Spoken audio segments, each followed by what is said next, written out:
Hello. Oh, hi. Thanks for the introduction. That was great, Steve. I really appreciate it.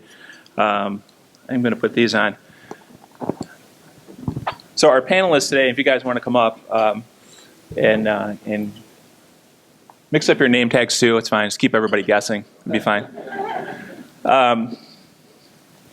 Fred Franks, on my far right, is Chief Information Officer at Fit Technologies. We work with Fit a lot at Vocon. And it was a no-brainer to talk to them and bring them in, and bring Fred in particularly. Fit is a full-service managed IT firm. Celebrating 20 years, Fit Technology supports many businesses throughout Ohio and other locations across the country.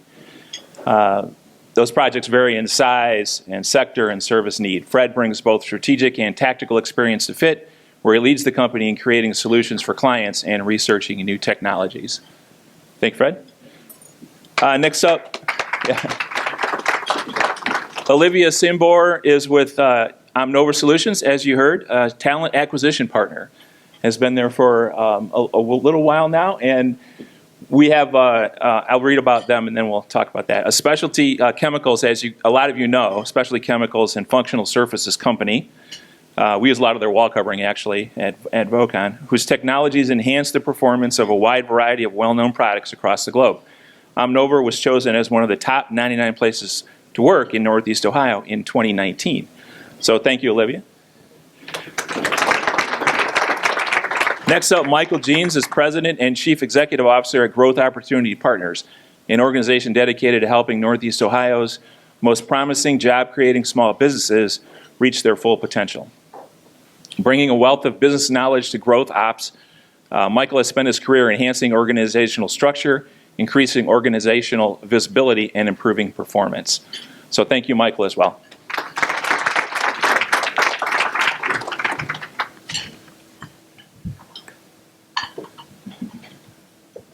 We had kibitzed earlier that we were going to each have something to say about being here, and we are thankful to be here. Thanks for everybody, for both chambers as well as all the sponsors and all your members and everyone for coming. We're excited to be here. So this is my third time being in this building, and I've attended several chamber events across the area. This has to be one of the most well-attended chamber events I've ever witnessed and observed, and certainly the quality of conversation has been fantastic. Initially, I thought, wow, these folks really want to hear what we have to say, and then I tasted the food. Right. We should have started with us and ended with the food, because that's fantastic. So, yeah. To Jack and Thistledown, thank you very much. I'm looking forward to the conversation. It's often that we hear dialogue around workforce. It's not so often that we look far enough around the curve to think about and talk through what technology's influence in the workforce will likely be, whether that's AI and automation. That's certainly in Fred's wheelhouse. How we hire and the shifting dynamics, which is certainly in my colleague Olivia's wheelhouse. And, for us, as we work with business owners, the shift in demand of the business owner, where does the burden lie? And what responsibility do you take as the business owner to satisfy the needs of sales and then these emerging needs of a workforce? So looking forward to not only hearing what my colleagues have to say, but hearing from you on the ground, what it is that you're seeing and you're hearing, and any thoughts you might have on the topics that we have today. You might find me around the area. I sit on a number of boards, among them Cleveland Rape Crisis Center. I'm corporate secretary. I'm vice chair of Caramoo House, College Now, board of directors. I'm sure I'm missing someone there. Cleveland State University's Levin College of Urban Affairs. I'm on the visiting committee there, as well as the foundation. And then corporately, I'm on the board of Westfield Bank and Taylor Oswald. So if you don't see me, you should see me. I should be running into you folks, and I look forward to getting to know each of you better. Thank you. All right. Oh, sorry. Yeah, a little louder than the other microphone. So as Dave mentioned, my name's Olivia Siembor. I'm the talent acquisition partner at Omnova Solutions, so right down the road here in Beechwood. I have much earlier in my career, but excited to bring a different perspective to the panel today, especially through my work through recruiting, working in HR, a lot of interaction with employees, from the moment they walk in till the moment that they leave for other opportunities as well. So have a lot of experience understanding what people are looking for in a workforce. And I've had the privilege to work in an environment that Dave has created as well. So talking about the design of the workplace as well. So I'm going to pass it along. Thanks. My name is Fred with Fit Technologies. We are a employee-owned company in downtown Cleveland, spreading across 14 states where we serve as the IT department. We work with schools, nonprofits, healthcares, businesses, professional services companies, construction companies, architecture companies, the whole gamut, really, where we serve as the IT department. And I get to participate in the strategic planning around technology as the CIO for those organizations.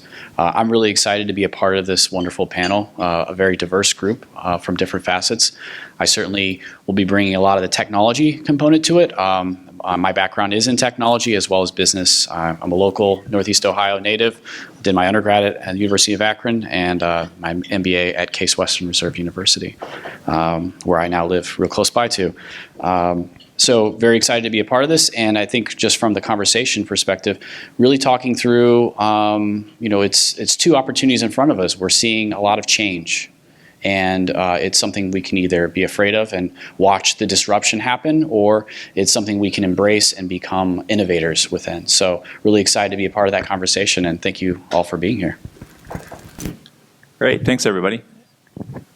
I'd like to thank Charlie as well for introducing us to this opportunity. Charlie, if you'd like to share what you'd like to get out of this panel today. No, I'm just kidding. Just stay there. Paybacks, Charlie. Payback. We don't have that time? Okay. All right, well, let's just jump right in. You saw the title slide said, where are the trends and so forth. Things are moving so quickly, I think that many of these trends are in place right now. A lot of people just aren't aware of them. More things have happened in the last 5 years than the last 30 years prior to that in terms of design of the workplace and how people work. The design of the workplace just is a reflection of changing ways that people are working. So we'll jump in. Does everyone remember when full-time work meant logging a 40-hour work week between 8 and 5 in an office environment where everyone was assigned a personal workspace? Like, that's still a thing for a lot of people.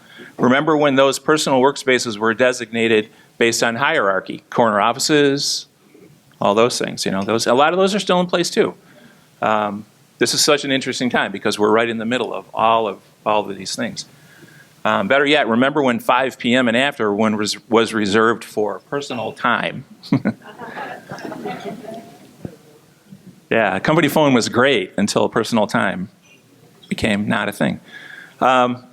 So our work norm today looks much different. Modern office life is a broad composite of cultures and work styles with people working in the office, out of the office, and around the clock. This is a photograph of a project that we did for our consulting firm. They also have accounting as well, so it kind of gives you an idea. It's one of the large consulting firms. Total team space, total place to get your mind away from the regular chunks of blocks and cubes that you're used to working in and thinking differently about what it is you do. And this company is building these all over the country, in fact, all over the world in different versions. It doesn't look like your normal, what we would call a normal office space.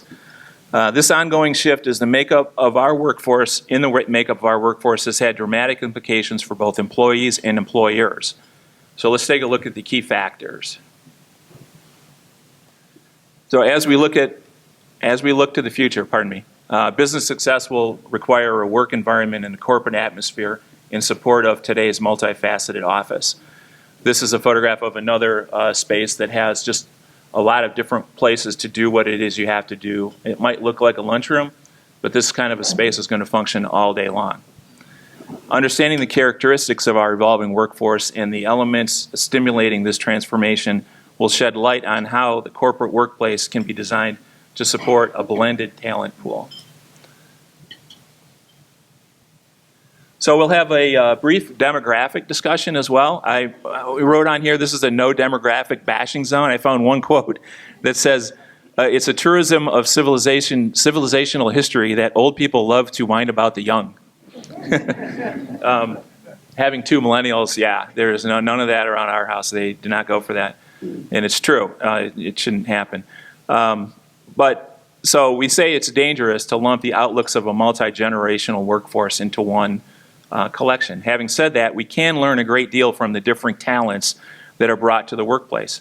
It's not uncommon to see a 50-year split between generations of folks working together. 50 years. It is a rich tapestry, but and will continue to be as things keep going. But also it'll be driven by generations X, Y, Z, and A, which I will talk about that one as well. So just a quick refresher. I know everyone's been kind of beaten over the head with generational discussions for a number of years now. But it's a good refresher to kind of give a touch point of where a lot of people are coming from. So when we say that Gen Y, Gen Z, millennials, baby boomers, traditionalists, we are constantly trying to classify people with a similar age group because they share many of the same experiences, attitudes, and values. All these things affect workplace design. Assigning that nomenclature to categorize populations is helpful in conducting studies, but when it comes to basic human needs, research has shown that the various generations are more united than divergent. We're all human beings, right? So, this is only a few years old, this one, and I specifically picked it because it does give us a baseline of traditionalists, baby boomers, Gen X, Generation Y, and the general years that we all fall between. And there are some people that are, like my son is 1997, so he's 22. And so there's another one that comes up, and that's various labels to get to label themselves, I guess. iGen is one, Z. But the next generation of workers to enter the workforce is Gen Z, also known as iGen, born into the digital age between 96 and 2012, depending on where you reference and read. This generation has never known a time without modern technology. Much speculation. Now, it's gone from really crummy internet connections to really great ones. Dialing telephone dial-up to, at least a flip phone. Much speculation has been made about how Gen Z will embrace the workplace and what changes the workplace will undergo to support them. For me, and speaking as a baby boomer, I can confidently state that my millennial employees are among the company's most valuable assets. They're innovative, they're naturally conversant in technological solutions, and they're always eager to upgrade, always pushing for new skills. What else can I learn?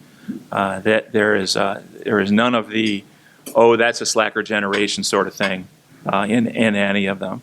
The biggest challenge in navigating the new multi-generational workforce is not younger workers, rather it's overcoming the negative perspectives that can stifle these employees' creativity.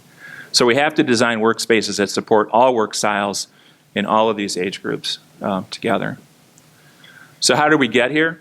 Drivers influencing the shifting workplace, which has already shifted in a lot, as we mentioned before.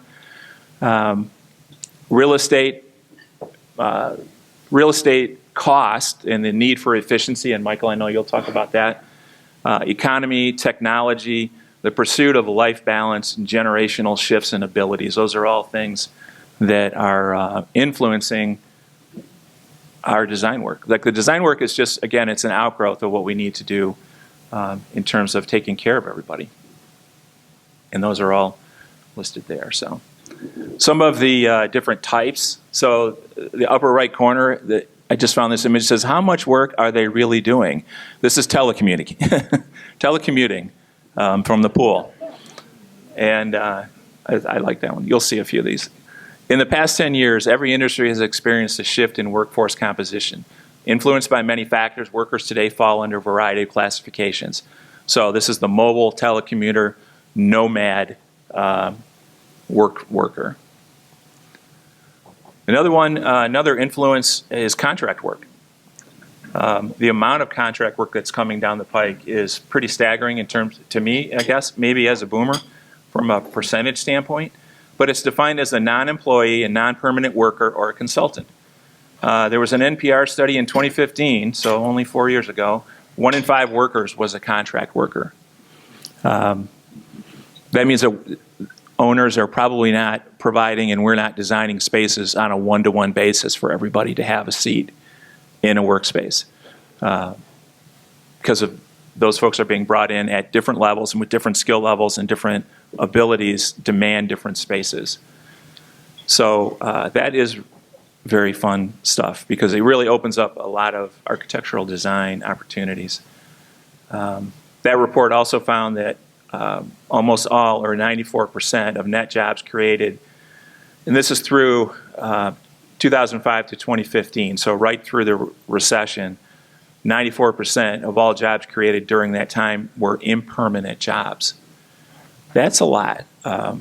That's a big shift. So within a decade, that survey, again, it was an NPR survey from 15, and they said within a decade, so really only 2025, many labor economists believe freelancers will outnumber full-timers. Think about that from like just all of us, from a day-to-day benefit standpoint, all those things. And then kids are graduating out into that.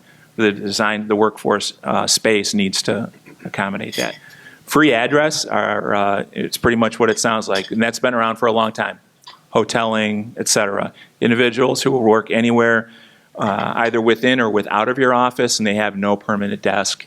And those, again, are probably permanent employees. And finally, shared address is the one with the kind of the most meat on the bones. This is employees, often mobile around the road, who share desks, offices, and cubicles. So shared address, not in terms of IP and technology, but in terms of physical space. So think of co-working spaces, think of WeWork, and we'll talk a little bit about that operation as well. We do some WeWork design too, so yeah. So these spaces are physical and shared. This type of shared workspaces include those that are shared by multiple people but used on an individual basis. So it's almost like it's like a timeshare. Think of it almost like a timeshare. Oh yeah, I wrote that already. It says think of that as a timeshare. Right here. I apologize. That's going to happen too. Okay. Many different people can utilize the space at different times and for different purposes. Another part of it is that they are virtual. They can be virtual and collaborative. So virtually collaborative shared workspaces, and we'll talk about that from a technology standpoint, are tools and environments that let workers collaborate together in real time. And many of us are doing that nowadays, not flying as many places or even driving across town as much.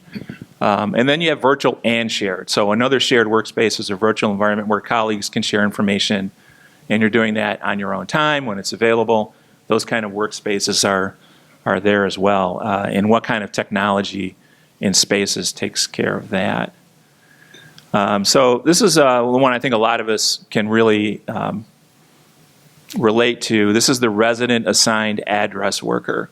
So resident being you have a desk, you go to that desk every day, and that's where you hang out. You can kind of tell that a lot of this is going away from that. If your job doesn't demand it, I read a very this is making me change my mind about some things because I'm one of these people. Okay, so this person wrote, and her name is Cindy Coleman. You can look her up. We'll share out this deck and we'll have all the references and links and so forth. But so she said, this is all about your stuff, underlined your stuff. I'm talking about the picture of your dog, your coffee cup with the clever saying, the row of shoes you may or may not wear one day, or the collection of beer cozies you've collected over the years. For me, it's bobbleheads. A whole Cavs lineup, whole Indians lineup. So it's about your primordial need to keep that stuff on display. I get it. You are marking your territory. But here's the problem. Your fear of losing your stuff is standing in the way of workplace progress. And so the message is, obviously, if you don't need that space, then kind of get with the program. And actually at Vocon, and Fred's aware because he's helped us, he's helped put this in place, we have gone to a free address system for a lot of people. Voluntary at first, quasi-voluntary after that. And so folks are able to give up their desk. Just give up your desk. You have a place to put your stuff. You have a nice place to work, number of different work settings every day. And so after reading that and transferring my bobblehead collection into, I think I'm probably going to go mobile pretty soon. So That just means there's more boxes of stuff in my attic now. I don't know. I got to do something with it. So another driver is the blended workforce. And I'm going to toss that one over to Michael right now. The blended workforce, we talked about it in prepping for today, also called on-demand or variable staffing, are shaking up traditional org charts. So I'll let you run with that one because this is really interesting. Sure. So, and this falls right in line with everything you just heard. So, can everyone hear me? Let's start there. Okay. So we have this notion of the contract worker. You heard 20% of the workforce being contract, and it's also being referred to as the blended workforce. Well, that creates opportunity. And so I travel a lot for work, and one of the industries where we see this quite a bit is Uber and Lyft. And so I often ask the drivers, how's the experience, Uber versus Lyft? And some are more popular in parts of the country than others. I think it was San Francisco, the driver said to me, this is the best minimum wage job I've ever had. I said, explain that. He said, well, I wasn't expecting it to be minimum wage, but I was looking for flexibility so that I could do other things. That part I heard before.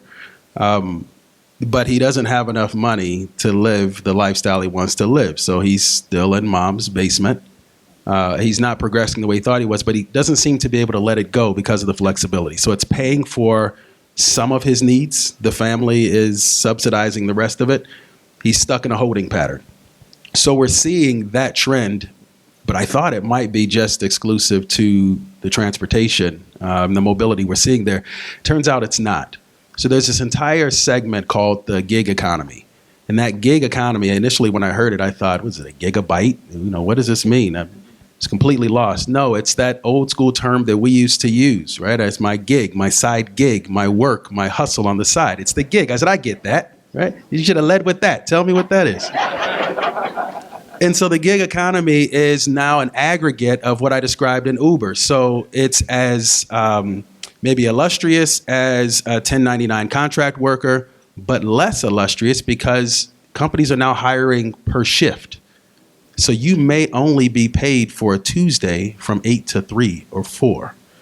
Now let's think about how that expands. What we found is that hiring increased, but these companies didn't have to pay the benefits, the fringe, the 18 to 22%. So it was attractive from a company hiring perspective and profitability or efficiency management. But what we also found, early learnings, is that the companies have hired more individuals under that basis than they would if they hired employees, and they're hiring these, or they're retaining these folks for a longer period of time. So it turns out their overall cost has increased in their pursuit to be more efficient. Secondly, when you have a 1099 contractor, they're not an employee. The IRS has a set of tests that you must meet, and among them, you can't dictate their day-to-day responsibilities in the form of management. So you've got some conflict here with this growing gig economy, this growing fluidity of where the worker, or to whom the worker reports, and what's best for the company. I'll finish with this. How many of your companies or organizations have a strategic plan or a 3-year or 5-year plan? Anyone have that in your companies? Very important. Do you have any culture in your company, standards of professionalism, benchmarks? Yeah, these things are what define our brand. These are the things that speak about who we are as corporate leaders, who we are as businesses, what we stand for, how and why we sell, right? Not at all costs. Hopefully there's some integrity there. Well, your 1099 employees aren't necessarily plugged in to the corporate dialogue. They're not plugged into the strategic plan. They may not see themselves in it, but they're not in the company meetings because you can't require them to be there. So what's now happening is that you've got more workers in this construct, a growing number in some companies, than you do traditional employees, and they know the least about your company. How do you think that story ends? Not so well. So let's in summary, we ended up paying more in the pursuit of efficiency and paying less to grow a workforce to build our brand, only to have a larger number of individuals representing our brands and our companies who know the least about us. So what I think the moral of that story is there's opportunity in a lot of things, but we have to be able to look far enough around the curve, just far enough to see how does this shake out. And we're just seeing a bit of conflicting evidence coming in from an early perspective with respect to the gig economy, to the contract worker, and the blended workforce. Great, thank you. And the owner says, architect, design for that. But Olivia, from an HR standpoint and from your standpoint, just from the industry that you're involved in, being an HR professional, what's your take on the blended workforce and how it affects space? Yeah, so I'm going to touch on it from a little bit different perspective. I'm going to go more in the generation topic that you touched on. So in my field and the work that I'm involved in, I don't work a lot with the contract workers, but seeing from a generational perspective, one of the biggest struggles that not only do we see at Omnova, but talking with similar companies and industries is keeping employees engaged. And that plays a big role into the different generations. Their individuals are looking for different things in workforces. So now with the Gen X, Gen Z, the engagement really comes from the first interaction that you have with those employees. So from the moment that they walk in the door, they're always going to want bigger, better, what's next. So laying out a strategic plan and to keep them engaged, not only within the work that they're doing, but also within your company, making sure there's opportunities to grow and expand within that organization is extremely important, and something that we're seeing is a trend. People are leaving companies a lot more frequently than they did, 2 decades ago. It's not common for someone to stay at one workplace for their entire career. So I'm kind of going to wrap it up with that, just the idea of keeping employees engaged and having a plan in place for that. Excellent. Yeah, I can definitely back that up in terms of space needs as well, and we'll get into that as we go forward. Sometimes a blended workforce looks like this. It could be really huge. I don't know why everyone in the photo is wearing hats, but I really liked it, so there it is. It feels very European. I don't know. And I'm sorry, and sometimes that blended workforce can look like this. So, Michael, to your point about corporate culture and trying to get things together in terms of what's the message and everybody in the same direction, that is maybe not so easy. This probably a little bit easier. And I think that, at some point it's still the idea that these folks are going from a gig world to a full-time world if that's what they want. That flexibility sometimes drives that that's not what they want. Another thing we came across, 40% of the United States workforce will be contingent workers by the year 2020. The other one said 2025, so it's a lot. It's a lot. But we also really need to talk as much about the multicultural workforce. A multicultural workforce obviously is one in which it's not obvious to everyone, but in which a wide range of cultural differences exist among the employees of the organization. While a number of major and minor traits are used to describe cultural differences, the most common traits are used to identify the level of multiculturalism evident in a given workforce. So a lot of times it boils down to age, sex, ethnicity, physical ability, race, sexual orientation, etc. And that's just according a random thing, according to the Encyclopedia of Business, so it must be true. But the benefits, though, are so great. People with differences have natural barriers in communications and relationships, maybe. Opposites attract, so there you go, is a popular relationship. But people with differences also tend to find more conflict in communication than people with shared backgrounds and life paradigms. However, diversity management can draw out strong benefits of a multicultural workforce, including a broader and deeper pool of ideas and creative development, stronger connections to a global marketplace, and better ability to adapt to marketplace changes. And I love the construction worker photo of that one.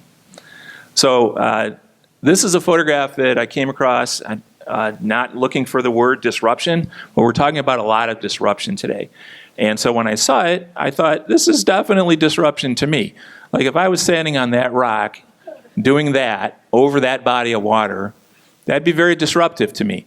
Maybe not this person, because they know what they're doing. There's different forms of disruption that we're going to get into. This is another form of disruption. Like some people would like to do this for different reasons, but very disruptive behavior, right? So on a lighter and less life-threatening note, does anyone know the comedian Stephen Wright? This is Stephen Wright. One of his favorite jokes, and this is an older photograph of him, but he defines disruption. He didn't call it that, but he says, you know that feeling you get when you lean back on a chair and you almost fall backwards? Don't do it now because there's probably liability issues. But you fall back and but you catch yourself at the last second, right before you fall over. He says, I feel like that all the time. Like that's from a disruption standpoint, that's the way we feel a lot, right? There's constantly change going on that's disruptive. But some things need to be disrupted. Like this is something that I found. I've got a collection of these really great workplace designs. This existed at one point. That's the last lady out of the room, I guess. Turn off the lights when she leaves. But some things needed to be disrupted. So from a technology standpoint, we'll get into a little bit. This is an ubiquitous phrase, but it's all about improving the user experience. So for all of the people that need to have a great space, there's that. And then there's still some of this. And this young man has just had it. His user experience cannot get any worse, and that's that. So from a technology standpoint, again, we strive to improve the user experience through the seamless integration of technology, not planking on a desk like that one slide before. If a building is in an urban area, for example, place screens in the lobby so people can see the train and bus schedules, like little simple things like that. This is another consulting firm. 82% of millennials believe that workplace technology would influence them when deciding to accept a new job. That might even be a little old. I think probably 100% of millennials believe that workplace technology would influence them when deciding to accept a new job. The workplace is reaching a tipping point. Today's workers have a growing expectation that their employers integrate the latest technologies seamlessly and securely into their working lives. Right? This is something that people are looking for. Fred, I'll throw it over to you in terms of what are people asking for. This was sort of like a zombie invasion of technology in a small town graphic. But the idea is to simplify life, maybe simplify. What are people asking for now? Yeah, that's a really good question. I think to tie the bridge of where you just came from to there, I think there's culture and there's tools. And I think from the culture perspective that spans past technology is really how are people valued, and do they feel like they're in the boat rowing in the same direction, and that where you're going is something that's worthwhile as a worthy cause. I think that's something we're seeing a lot in all industries of, what I'm doing, especially I think in the younger generations, is what I'm doing, does it matter? Is it worthy? And then I think you bring alongside that tools, technology and other tools that really help assist with that larger vision. The workplace, we have writable walls. That's really great. If we had writable walls and beanbag chairs, but we didn't really have a good mission, I think people would not be on board. So the culture really stems from something that's a greater cause. And so from the technology tools, what are people looking for? Largely, it's that flexibility. So even if you're not in the gig economy, that is the zeitgeist. People want flexibility. And flexibility means different things to different people. But largely what that means is, as a 100,000-foot overview of what is flexibility, it means I'm able to do my job whenever, wherever, within certain parameters. And that's what the gig economy is providing. They're tapping into that, I don't know if it's primal, but it's tapping into a need that people are expressing and seeking, that I want to be able to do this from anywhere. And with technology, we found that we can make that happen very largely for most professions. Obviously, there are certain professions where you have to be there at a specific place at a specific time, and that's not going away. But in the professional services arena and in many other areas, that is disrupted. It is absolutely disrupted. And what we see technologies doing to industries is saying, that there's this thing called the internet, and because of that, we're able to do a lot of things from anywhere. And many companies very stubbornly ignored that. They would say, you know what, that doesn't matter. We're going to keep doing things the way we've done them because it's been successful. And that's a fair way of thinking. But when something that is completely massive, like an industrial revolution, a tech revolution occurs, you're no longer farming the same way as you did after the Industrial Revolution. You're no longer doing the same business the way you did before the technology revolution. So mobility, smartphone devices, when the iPhone first came out, an unnamed executive who now just kind of manages and coaches or owns a basketball team laughed at the iPhone and almost tanked his company. One of the most powerful companies in the world, almost tanked it. And so if that could happen to that company, imagine how much that could happen to yours too. And so technology like internet and mobility and all the things that go along that are really what is disrupting it. I think the technology that allows, the tools that allow people to do their jobs more efficiently and more remotely are the ones that went out. And you can see me after, we can do a Q&A. I don't want to take up all the time on all the specifics of those. So Fit Technologies manages our IT environment, and we benefit from that. But I wanted to add some context and underpinning to what we just heard from Fred, because I think there is culture and then there are tools. We've got a younger workforce that wants to be more mobile, a remote kind of scenario. And some of us who are older have had to adapt to that. But I think it's a little more than just the tools. It's when do you deploy those tools? So I had a new hire millennial, notice past tense, which doesn't really, may not mean it was as much his failure as it possibly was mine. But he wanted to work remote from, the second week on the job. Well, you don't know enough about the company and the stuff we do to work remote yet. I said, well, where's remote? Where do you want to work? He said, my home office. I said, man, you live on the 3rd floor of a house. I think you have 5 rooms. Like, which part of that is your home office? And then when he's in the office, he doesn't like to have the office light on, so it's dark.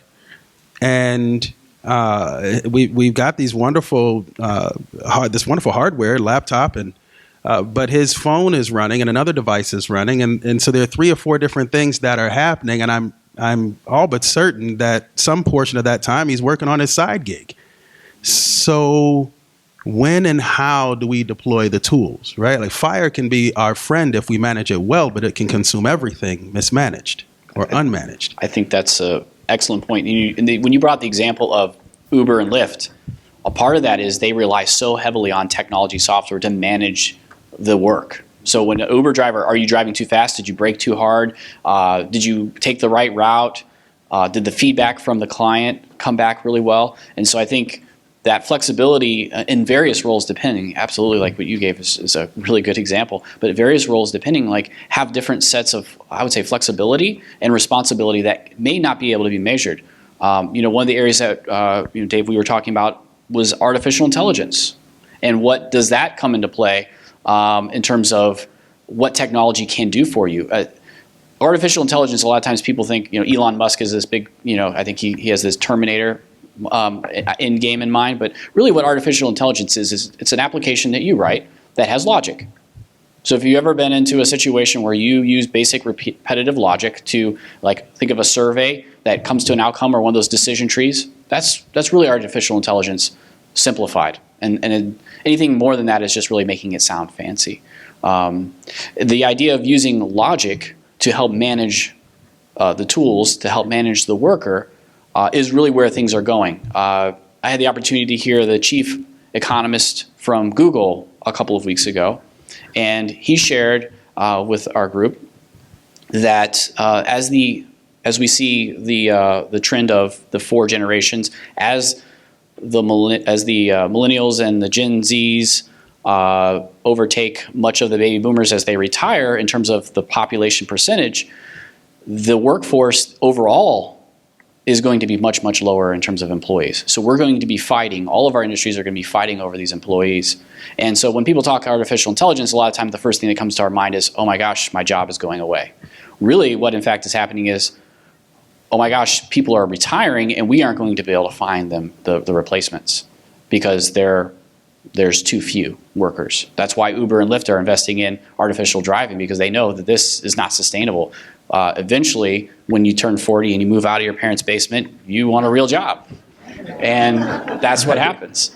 So, those drivers they're not going to be doing that for $8. They're going to be asking for more because there's going to be few of them. They know the demand's higher.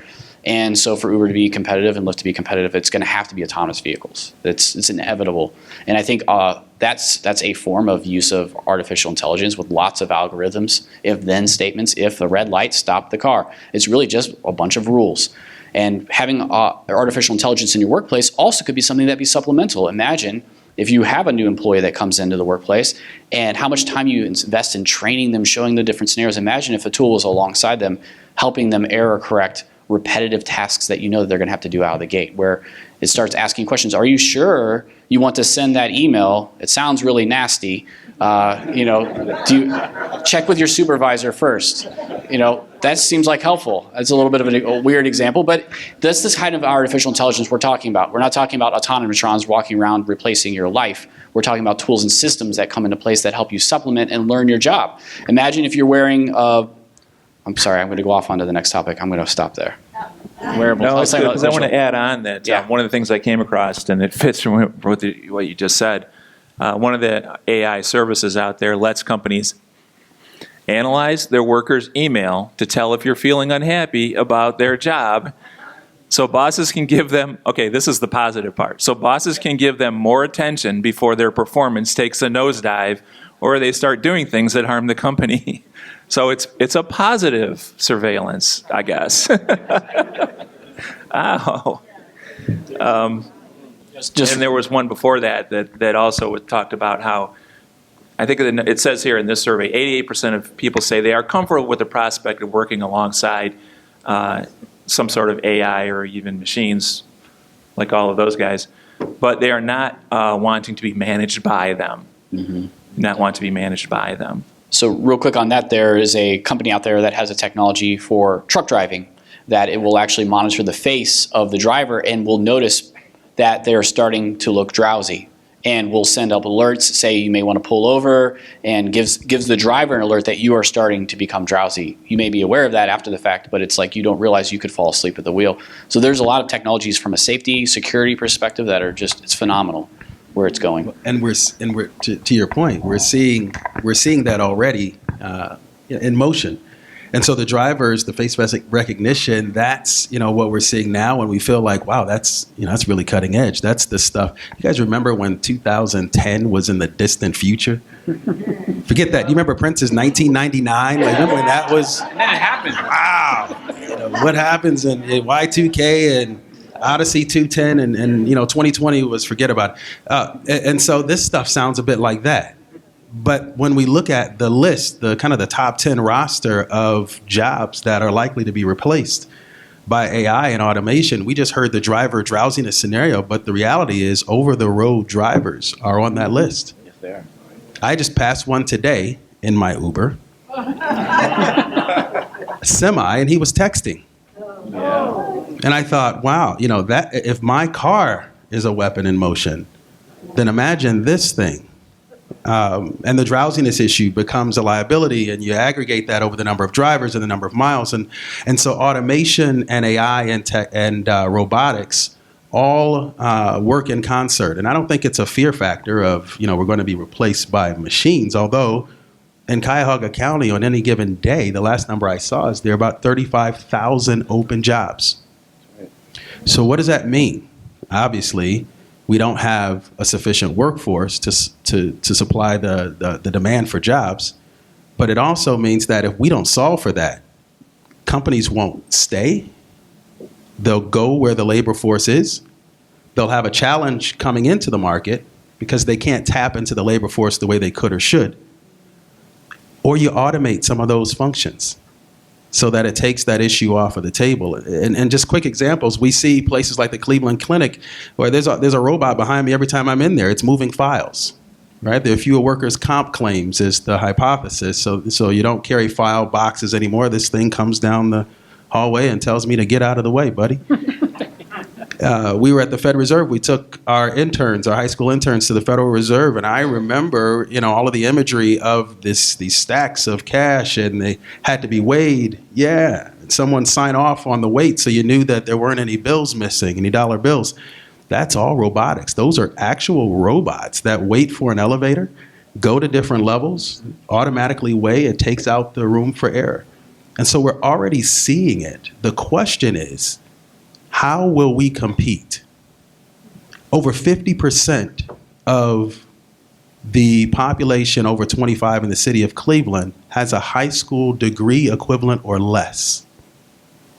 And so if AI is designed to be better and smarter and faster, I think we better fast and quickly get away from a narrative of our, college isn't for you to our kids.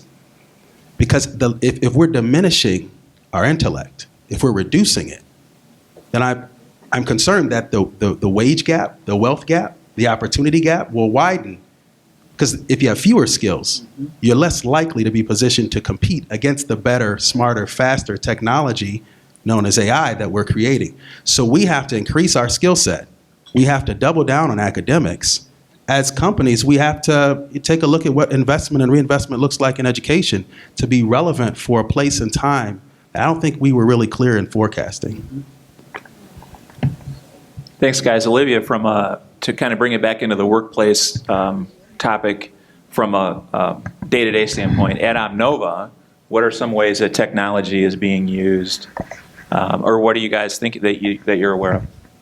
Yes, just from a global company perspective, ensuring engagement is a really big part of what I'll be talking about, but ensuring everyone is engaged. So that's is going to be included in that plan that I talked about, ensuring that you're always engaging your employees.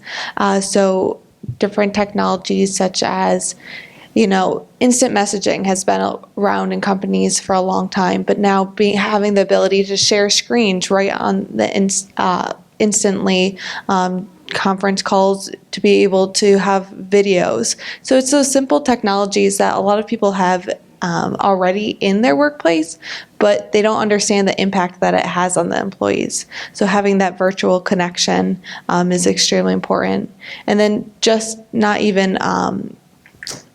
the virtual technologies, but the investment in technology. I think you'll be able to speak on this a little bit more, but that is very exciting and attractive to for candidates looking for different opportunities. So being able to speak to those new technologies that you're putting the investment in is a huge highlight and something that attracts the star talent to your company. Excellent. Well, part of the technology part, and I've had this screen up, does anyone, Agile Workplace, does that make sense to anyone? The word Agile, we have a company here, Lean Dog, that took up the old, the boat in the harbor right by the COD downtown. They are an Agile software developer, but their process can work with any business.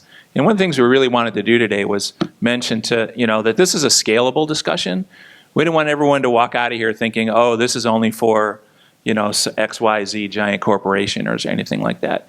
Whatever our businesses are and whatever we do on a daily basis, these are things that we can take away and implement at whatever scale you want. But it's just the idea of putting that information out there for you. So Agile Workplace is one. We've done a couple software companies at Vocon, and we've learned it through them. The former Explorers company, which was bought by IBM. But their idea of Agile is, imagine everyone gets in at 7 o'clock in the morning and stands around for an hour talking to each other about the projects that they're working on. This is sort of their Agile thought process. It's 1 hour at 7 a.m. They don't go do anything else except probably coffee. That would be me. And then it's all done with just sticky notes. The technology is very low, very light on that. It's a daily basis sort of thing. And so then they take that, they call the most important stuff out of that, and each group takes that to the leadership of the company, and they do this on a multiple times a day basis. And so the Agile idea, by definition, because we would really like to start this process from an architectural standpoint, and we've done it with the software companies, But really, if you think about any client would be able to do this. So agile working is defined as about bringing people, processes, connectivity, and technology, time and place together. So all those things to find the most appropriate and effective way of working. It's working within guidelines of a task, but without boundaries in terms of how you achieve it. So it's a lot of brainstorming. The Agile Workplace, this is a project in Detroit that does utilize Agile. Staff may benefit from incentives such as remote working. So if these are better conditions for people that are working in an Agile development standpoint. The spaces that we develop for them have to be very flexible, as you can imagine. Companies offering these types of incentives have previously reported successful outcomes, including increased productivity and less employee turnover. So this could even work for gig employees, right? People that are constantly engaged in the company on a regular basis could meld into this idea of the agile workplace. There's less pressure on job titles. So the agile work environment often allows more fluidity in job roles and the division of labor, making work more varied and interesting for employees. There's a prioritization on speed. So agile working cultures prioritize speed when carrying out tasks and in decision making.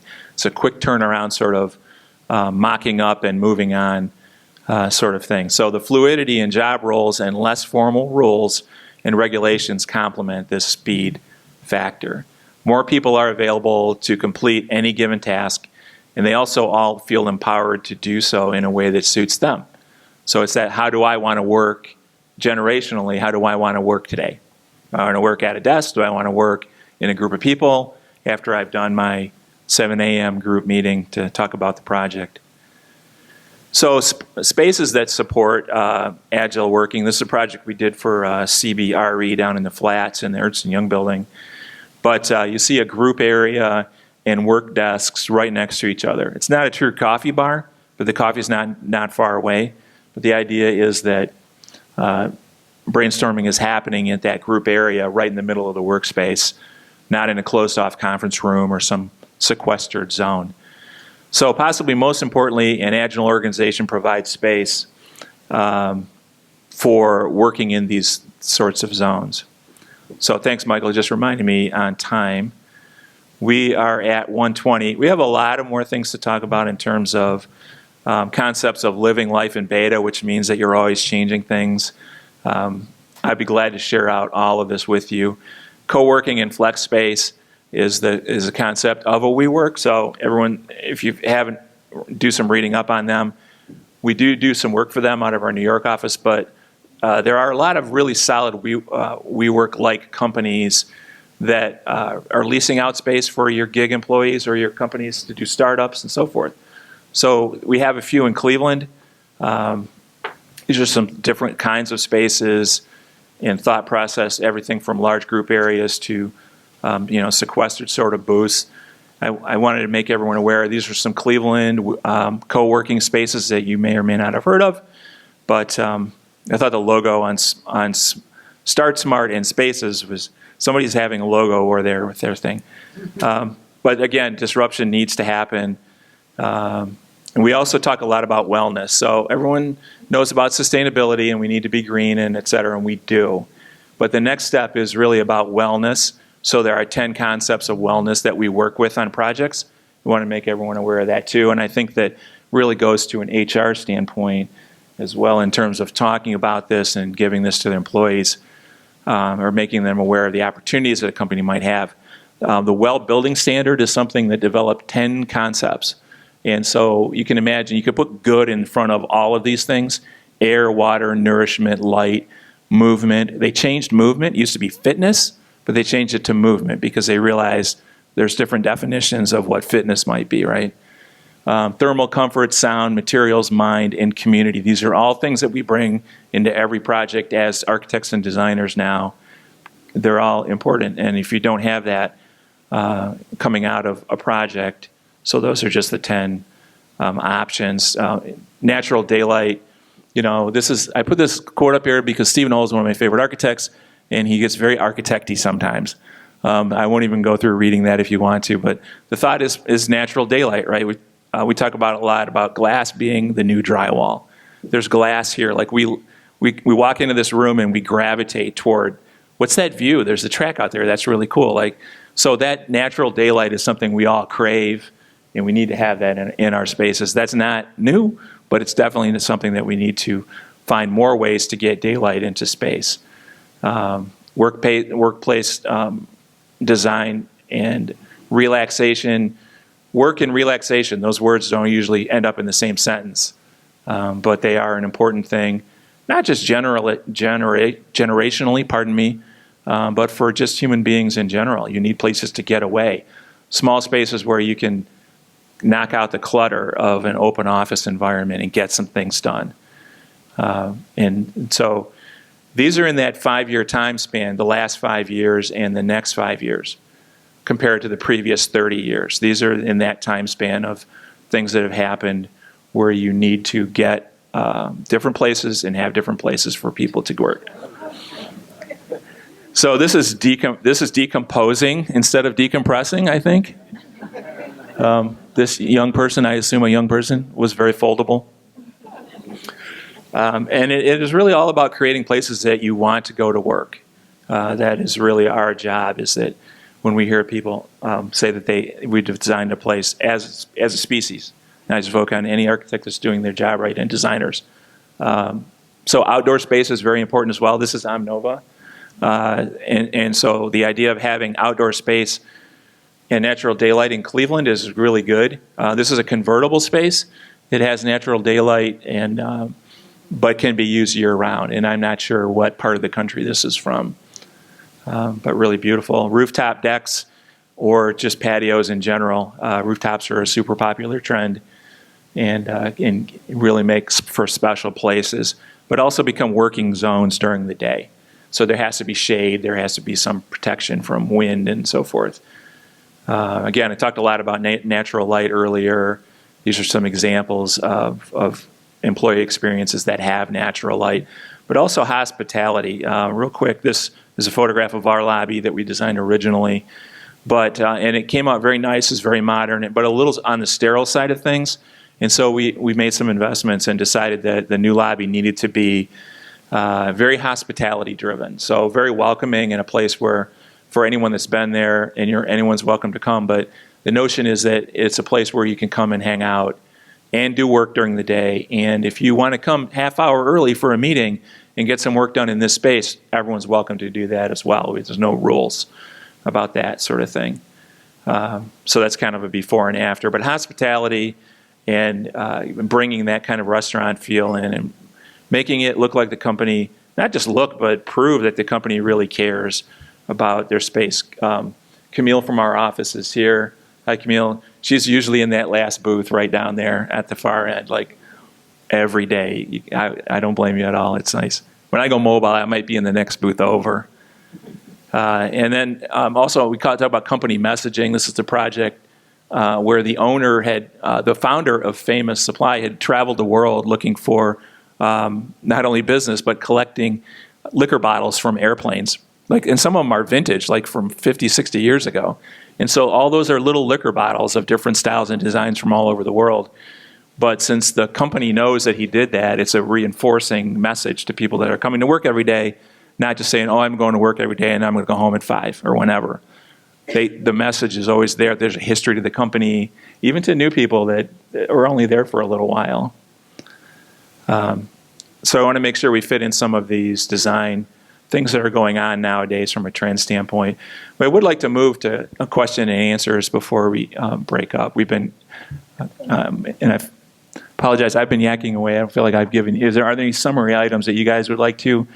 But I think you covered it really well. Let's open up to Q&A if there's yeah. So what kind of questions do you guys have? It really could be any topic. We've gone everywhere from social constructs of education to workplace design to all this stuff, which is what our goal was. So, yeah.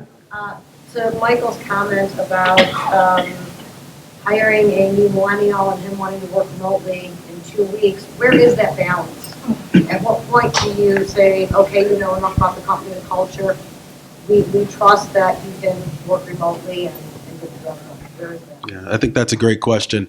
I'm going to start maybe a step before that. One of my comments was he's no longer there, and I took on some of that responsibility. I think it starts with asking the right questions. I think the interview process has to change. You know, we didn't ask these questions because it wasn't a consideration previously. I didn't need to contemplate 20 years ago whether you wanted to work from home on day 8 or day 6 if it's a 5-day work week, right? So I think the questions now, as we get to know the candidate, need to change. So how do they see? How does the young man or the young lady see themselves spending time throughout the day?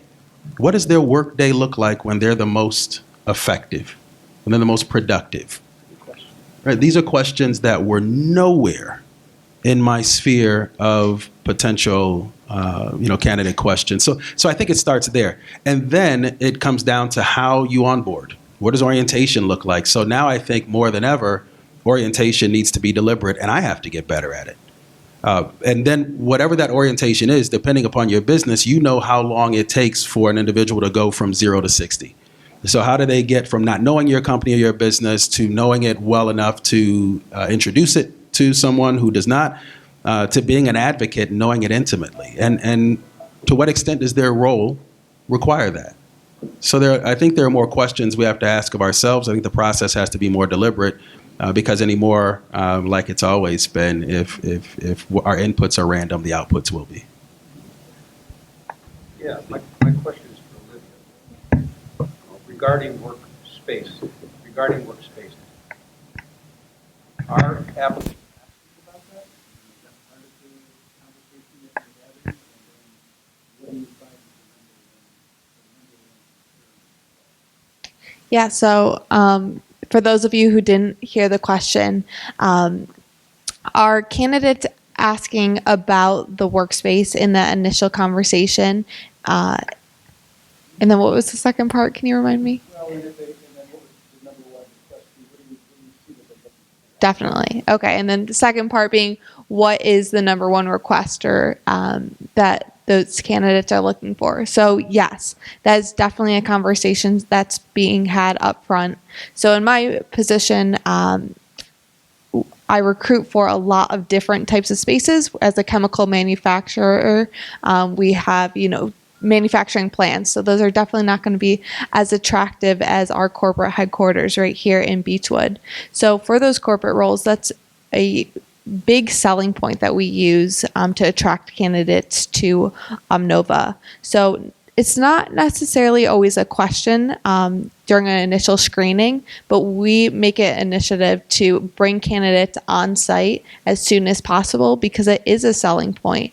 We give an extensive tour about 20 minutes prior to the interview process to really walk them through the different amenities we have, let them see the space, actually see employees engaging and see how they use the different spaces. So whether it's the basketball court outside, people in the fitness center, we have walking paths around, and also the open areas where you can get away from your desk and work. So it's a selling point. I don't think it's even, I haven't seen it be as popular of a question, but something that we see as being proactive and showing this to them, to candidates, to sell the company.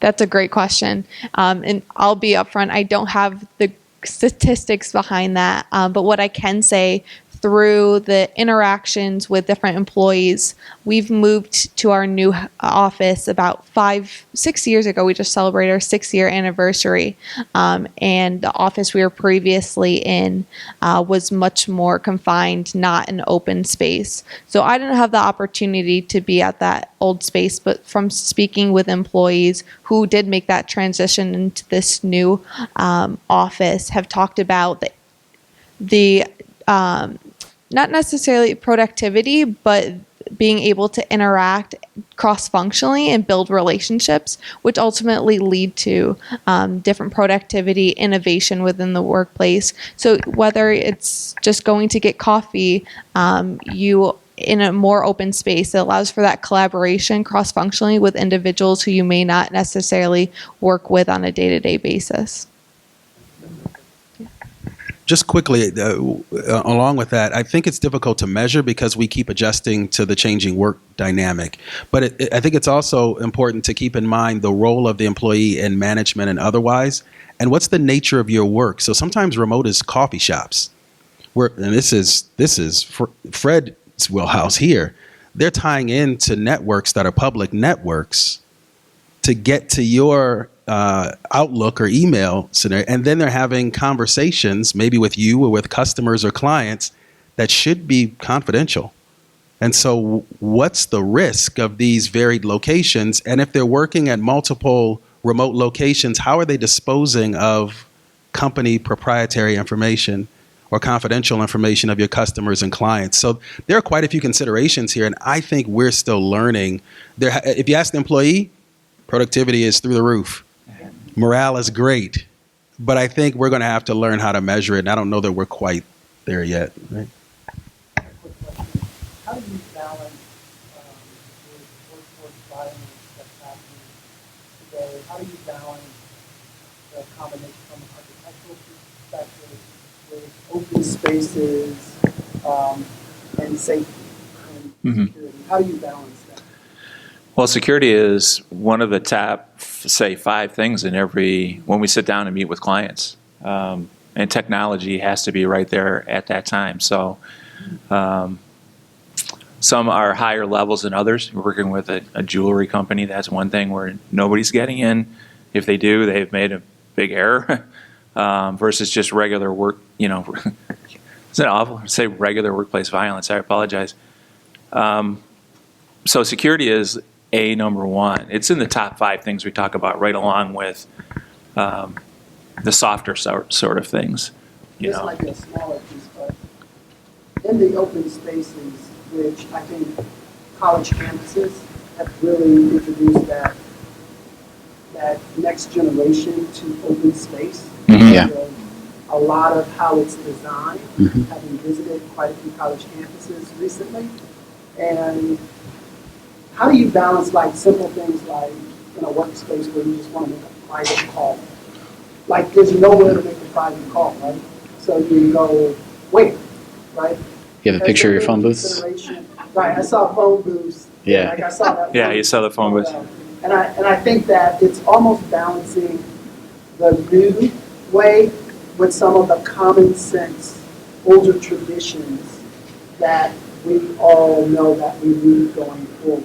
So what I would hope to see is that you don't vacate common sense practices. I think, from the design perspective, Dave can speak to that. From the tech perspective, I think the culture leads the tools and the processes. So in some cultures, we work with government entities like the airport. You've got a badge. You have to always wear your badge. You have to swipe your badge, and then you have a pen you have to use to get in the door. Other cultures, like, we don't want badges. We want people just walking around looking like they're casually meeting up at a Starbucks, and there's technologies that allow you to walk by, hold out your hand, it scans your face and your hand, and boom, you're allowed in. That's more on the extreme side, and you have everything in between. So I think from a technology perspective, whether it's the physical security or it's the logical security, a lot of that is coming down to the culture of driving and dictating what the policies are. But I would say, to Michael's point, we're still very young as a society on how are we managing this, what tools and processes are we putting in place to manage it, and the tools and processes have played a significant catch up over the last 5 years, catching up to what the bad actors want to do. Because just like with anything, new innovation comes out, there are people that are looking for ways to make money by exploiting the weaknesses of the new system. And so the systems themselves are getting hardened by A, the attacks, and B, maturing our processes around those things. I had one question over here that was up before our 1:30 time. His hand was up. I want to get to that, but we'll get to yours also. And then, thank you. My generation, the workplace, is the workplace. A lot of companies, you find they still proud of good job. They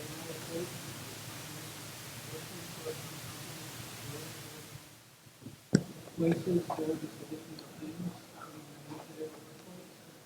You find any cases out there? The open space idea concepts.